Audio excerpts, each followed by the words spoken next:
There is a country where more than 5 million people are Catholic, where some of the biggest pop stars pray the rosary without hiding it, and where wearing a veil to Mass says nothing about you at all. It does not put you in any camp. It does not make you stand out. That country is South Korea, and the closer you look at how Catholic faith is lived there, the less it looks like the idea of faith most people in the West carry around. Here are 10 things that prove it, and chances are none of them are what you expect.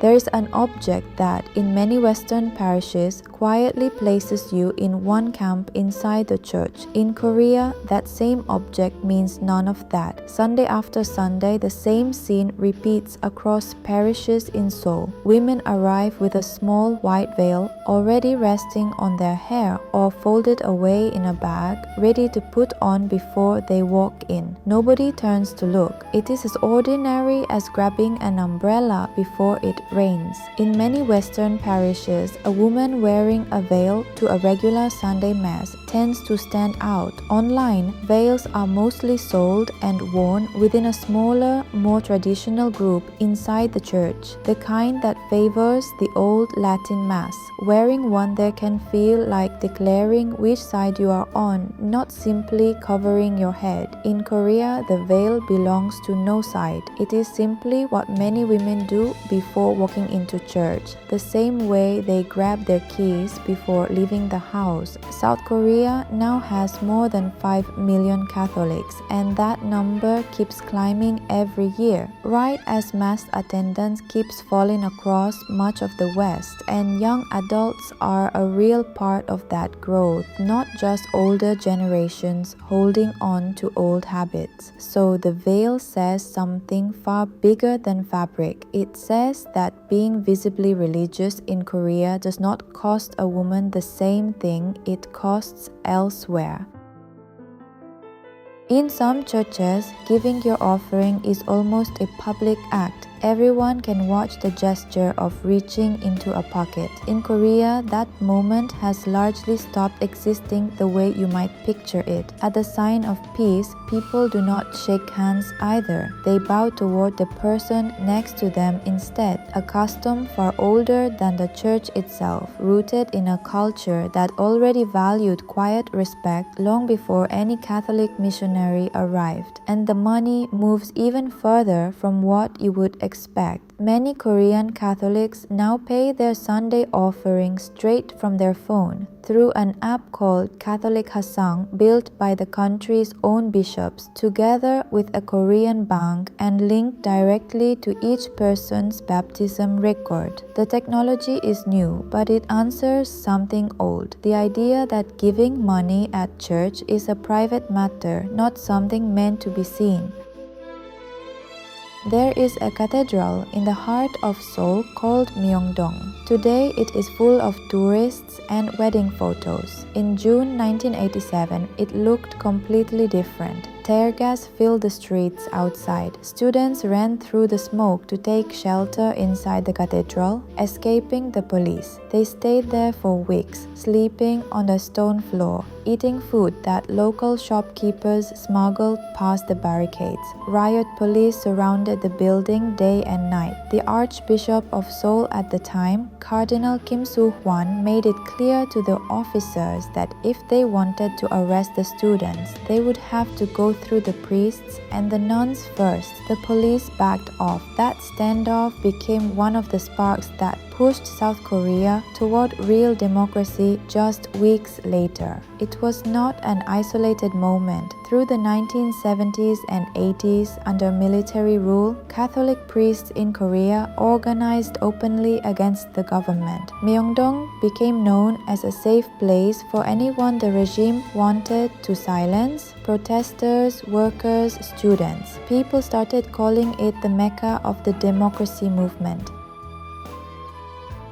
Picture one of the most famous pop stars in the world admitting in public that she prays every night. In the West, that would be a headline for a week. In Korea, it barely gets a mention. Karina, a member of aespa and one of the most famous idols in the world right now, is openly Catholic. Actress Kim Tae-hee, one of the biggest names in Korean film and television, has spoken openly about her faith for years and was baptized long before she became famous. Neither of them lost fans or brand deals over it.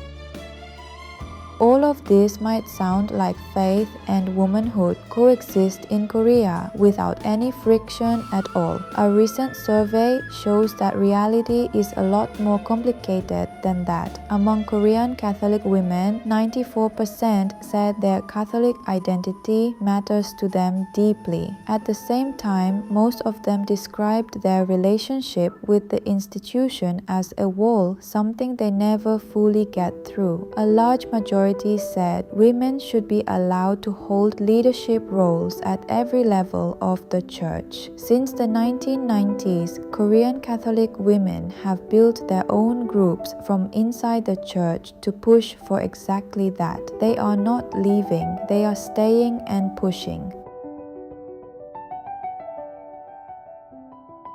Here is the number that is hardest to believe out of all 10. While most Western churches lose people every year, in Korea, the opposite is happening. Baptisms in the Korean Catholic Church have been rising year after year, even now. Nobody fully agrees on why. Some point to the fast, competitive, often lonely pace of life in Korean cities, and to a church offering something rare in the middle of that, a place to sit still and belong to something bigger than a job or a screen. Others point straight to community, small groups, shared meals, the kind of face-to-face connection that keeps getting harder to find.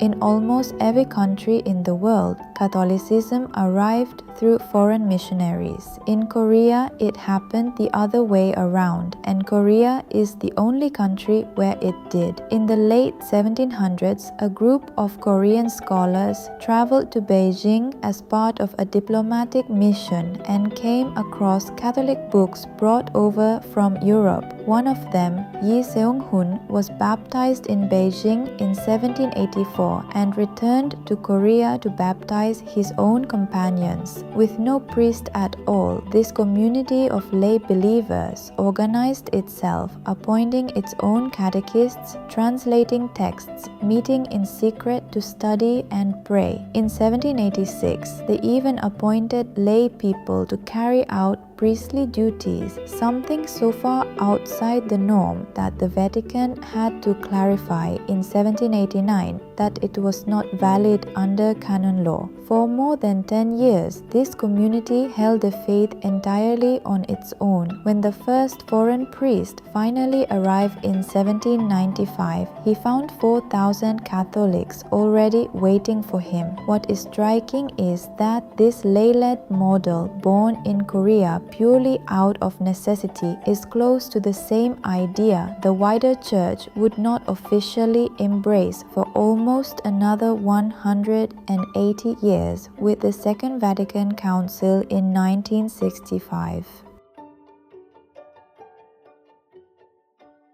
Being born without missionaries came at a steep cost. Between the late 1700s and the late 1800s, somewhere between 8,000 and 10,000 Korean Catholics were executed for refusing to give up their faith. The first persecution started with one specific act. In 1791, Yoon Ji-chung burned his own family's ancestral tablets, a sacred object under Confucian tradition, because his new faith forbade honoring them. He was beheaded for it, becoming the first Korean martyr. Decades later, Andrew Kim Tae-gun became the first Korean-born Catholic priest, and in 1846 he was executed by sword. Before he died, he wrote a letter to his community asking them never to stop believing. He was 25 years old. Many of these executions happened at a single site in Seoul, a former military ground called Seosomun, where 44 of Korea's future saints were beheaded. Today, that site holds a museum built almost entirely underground.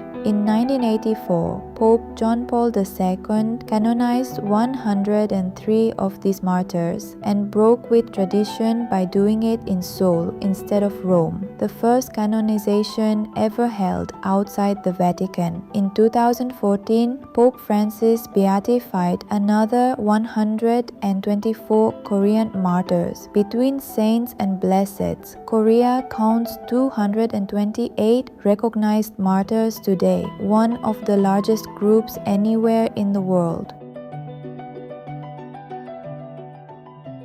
For a century and a half, Korea was mission territory, the place other countries sent priests to. Today, that story has almost completely reversed. Right now, close to 1,000 Korean Catholic missionaries are working across 64 countries. Vietnam receives the most, with more than 100 Korean missionaries stationed there, followed by the Philippines, Zambia, Japan, Indonesia, and China. Priests and religious sisters trained in Seoul now carry the faith into rural Africa, cities across Southeast Asia, and communities in Latin America, the very kind of places that once sent missionaries to Korea, not the other way around. In Korea, being Catholic does not fit the stereotype of faith as something old-fashioned or behind the times. It is closer to the opposite. Korean Catholics have, on average, the highest education level among all religious groups in the country. More than half have finished university, and more than 1 in 10 hold a graduate degree, a share clearly higher than among Buddhists, Protestants, or people with no religion at all. In Korea, being Catholic today gets associated with education, not with the lack of it. Out of these 10 facts, one of them does not quite fit with the other 9. While Korean Catholicism keeps growing, shines through pop culture, and counts among the most educated groups in the country, many of its own women still describe the institution from the inside as a wall. Visibility on the outside and power on the inside do not always move together, not in Korea, not anywhere else.